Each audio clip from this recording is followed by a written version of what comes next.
Voici 5 points clés pour décrire un paysage de manière évocatrice dans un roman. Utilisez les sens, impliquez tous les sens pour donner vie au paysage. Décrivez non seulement ce que l'on voit, mais aussi ce que l'on entend, sent, touche et même goûte. Par exemple, parlez du doux parfum des fleurs, du bruit du vent dans les arbres ou de la texture du sol sous les pieds. Créez une atmosphère, établissez l'ambiance du paysage en fonction des émotions que vous souhaitez transmettre.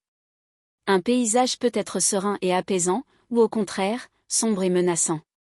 Utilisez des adjectifs évocateurs et des métaphores pour renforcer cette ambiance. Intégrez des détails spécifiques, plutôt que de rester dans des descriptions vagues, concentrez-vous sur des éléments précis du paysage. Mentionnez des caractéristiques uniques comme des montagnes majestueuses, une rivière scintillante ou des arbres aux feuilles dorées. Ces détails rendent la scène plus mémorable et immersive. Reliez le paysage au personnage, montrez comment le paysage influence ou reflète les émotions et les actions des personnages. Par exemple, un ciel orageux peut symboliser l'angoisse d'un personnage, tandis qu'un coucher de soleil magnifique peut représenter l'espoir ou un nouveau départ.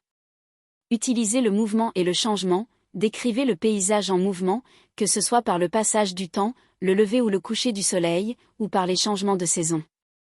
Cela peut ajouter une dimension dynamique à la description et renforcer le lien entre le paysage et le récit. En combinant ces éléments, vous pourrez créer des descriptions de paysages qui captivent vos lecteurs et enrichissent votre récit.